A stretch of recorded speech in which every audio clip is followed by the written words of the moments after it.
Hey, what's up guys? Welcome back to the channel. Hopefully you're all doing good. In today's video, we're going to be talking about week 5 Supreme Arena teams. So we have like 3 sets of teams that I can show you guys and kind of talk through them all and whatnot. And they're all going to be mostly free to play, low spender friendly. I'll get into pay to win teams probably tomorrow. If I tried to include both of them, this video would just be super long. So yeah.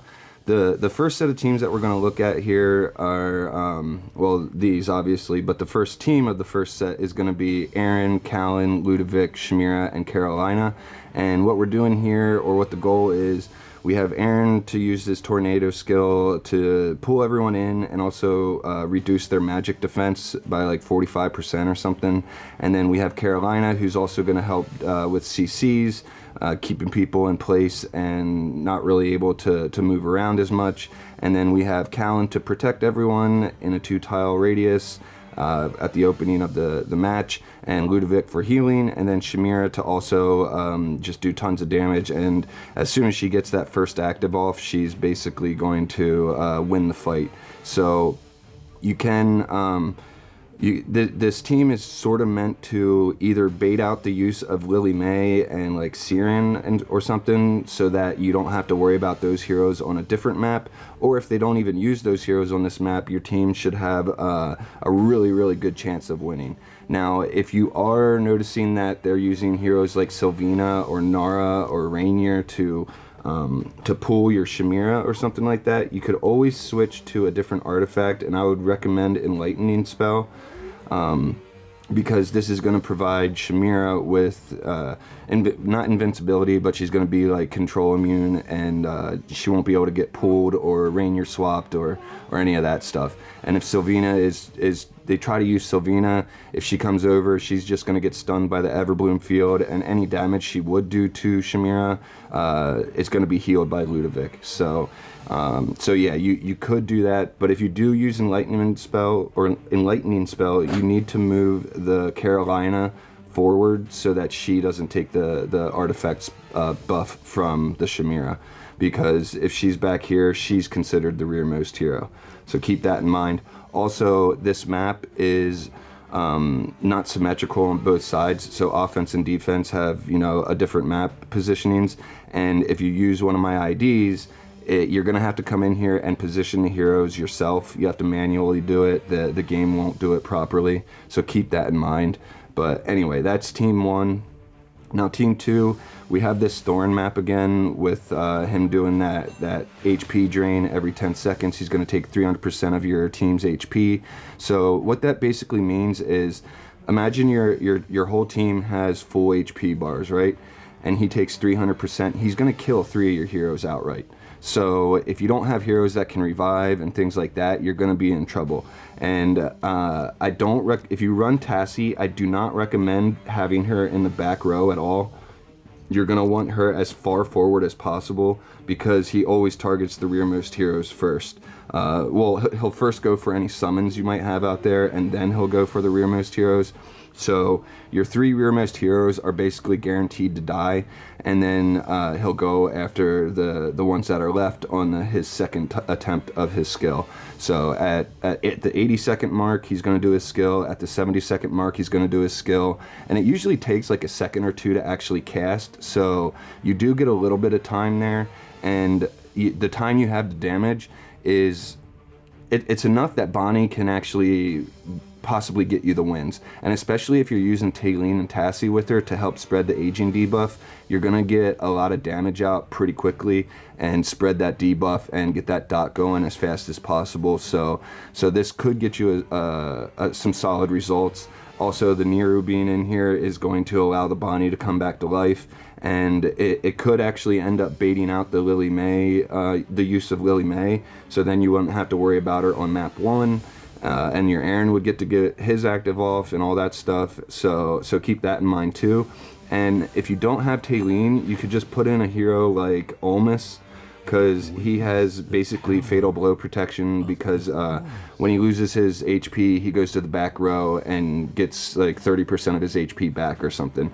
If you don't want to use Olmus, you could also use Brian, wherever I have my Brian at. Brian also has fatal blow protection, and he would also end up taking the Lily May. Like if they used Lily May, she would end up. You could position this so that she would block the Brian's active at the start, and then Nero would still be able to get the Bonnie's extra life. So yeah, there's a few different options and ways you could run this team. I prefer Taylene because she's a magic damage dealer. She's going to help spread the dot that Bonnie puts out, and she comes back to life. So yeah, she's just a solid hero in this map. Then map 3 for this set of teams, we have my Odie team, and I can show you guys a quick example fight of this team in action. But it's an interesting team. I really like it with Odie because he does so many normal attacks so quickly that he throws out tons and tons of spears, which also knock heroes back and just do tons of damage. And if they're using a shielding type team against you, he's going to ignore a lot of the shielding with that extra holy damage he's doing. So we've got Hugin, Siren, Damon, Walker, and Odie. Now, if you're going to run this team, I definitely suggest running Enlightening spells. So or you could run Coreforge spell if you wanted to put Enlightening spell on team 1, but Coreforge spell, it'll work with Odie. It's just not as good, I don't think.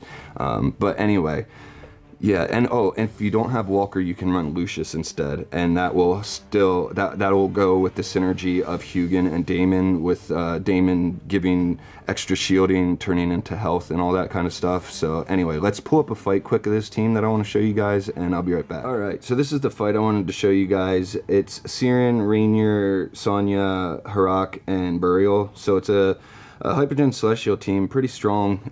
Siren in here, Harak, he's a monster to deal with. So yeah, I wasn't sure that this would actually pull out a win on defense, and it actually succeeded. So yeah, let's go ahead and hit replay and check this out. Now, my Odie does get Rainier swapped, and he does actually go down kind of early. So this does prove that this team has more than just the one win condition of Odie. So yeah, if your Odie does end up going down early, our Siren can still get the win through the Hugin and Damon survivability, plus the Damon does survive pretty well himself and allows everyone else to survive pretty well. So yeah, all that's left is the Harak, and we take that down, and yeah, got the win. So I really like that team. I hope it has more success going forward. I can't wait to see if more people attack into it and whatnot. But anyway, let's check out the second set of teams. All right, so the first team in the second set of teams is going to be a Pesto, Hugin, Sinbad, Sonya, Lily May team. So we've got Lily May to block any kind of big scary ultimates that might happen to us. We've got Hugin for shielding. We've got Sonya for extra magic and physical defense, plus helping the attack and everything. And then we've got Pesto in here to get Hugin to an active quicker, so we're going to have extra shielding there, and then or faster shielding there. And then we have the illusion Fresto giving some damage reduction to what's her name, Sonya. And yeah, that's just, going to help survivability and whatnot. Now, if you don't have Pesto, which I think most people do have him, you can use a different tank in here, but you're definitely going to want something that can help with your survivability and things like that. So yeah, this team, I think Sinbad's going to be really good on this talent tile for the Light Bearers because of the way his skills work. Not only does attack speed and not only does the attack speed up his normal attacks, but so does haste, and vice versa. So haste and attack speed are basically the same thing on Sinbad, and it can make him a crazy hero. So yeah, I'm really interested to see how this could work. Now, my Sinbad is only Supreme Plus, so it's going to be really hard for me to actually test him out. But if you guys have a strong Sinbad and wanted to give this a try, I think this could be really good. So yeah, that's the first team for the second set. And team 2 it's the same as the first set of teams, and also the third set of teams is also going to have the same team on map 2. I think this is just probably one of the better teams you're going to be able to run. However, if you do want more options for this team, I did make a video. I'll have the description down there that has like 6 different teams you could possibly run. Some of them involving Scarlita and whatnot. But anyway, team 3 is going to be our Graveborn Siren team. So we have Siren, Callan, Ludovic, Damon, and Shamira. And this team is just super strong, guys. It's really, really solid. It's hard to counter. Especially if you don't have especially if your opponents don't have a lot of the big strong Hypogean Celestial heroes that are good in PvP. This team is very, very tough to counter. So yeah, now I would like to put Thoran on this team, but Thoran's just way too good for map 2, so I put Ludovic in his place, and Ludovic's just another really, really good hero to use on this team.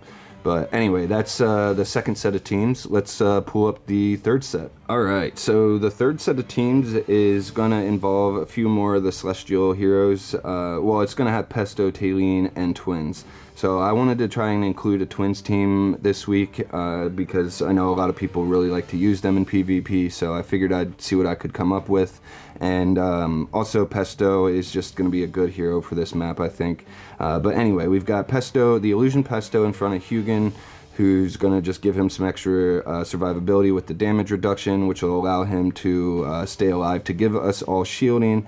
And then we have the main body of Freesto in front of the Damon to get him to a quicker active. Also, he's going to be buffing up the Shamira, and just Shamira and Damon together are just... They're like peanut butter and jelly. They go together so good.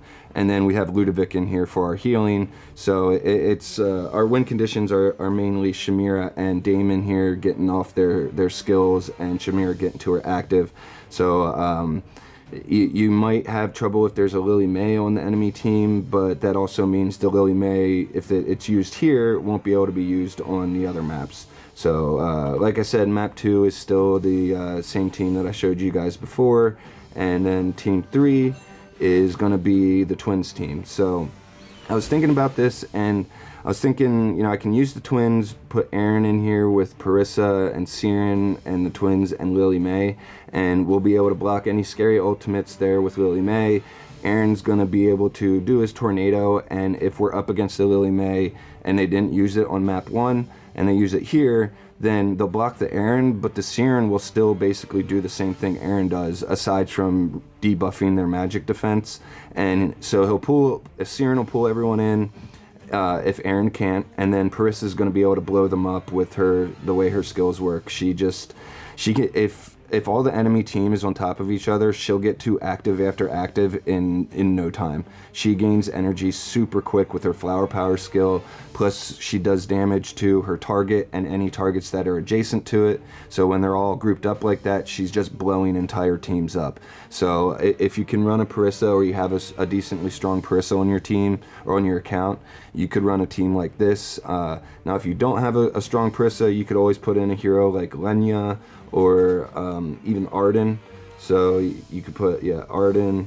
He's another good one if you wanted more CC and whatnot. If you want to target the enemy heroes that are doing the most damage first, you could go with Lenya, because she always targets just like Athalia does. She targets the hero that does the most damage, and yeah, you could definitely get some good use out of this team, I think, and it could be pretty strong, especially with Siren in here. He's such a hard hero to deal with. But anyway, yeah, that's I think that's going to be about it for our teams today in this video. I just wanted to kind of share some of the teams I've been thinking about, and kind of testing against other people and whatnot. And some of these teams I think could work pretty well in certain situations and whatnot. But anyway, yeah, that's about it for today. Remember, I have a loot bar link in the description below if you want cheaper dragon crystals and also extra dragon crystals. And yeah, if you sign up using my link, you'll get a 12% off coupon and an 8% off coupon. And there's a Discord link in the description below also. So I hope to see you guys in Discord. And if you can, please like and subscribe. I'll see you guys in the next one. I really like brownies, yeah. It's yummy. I play games with y'all.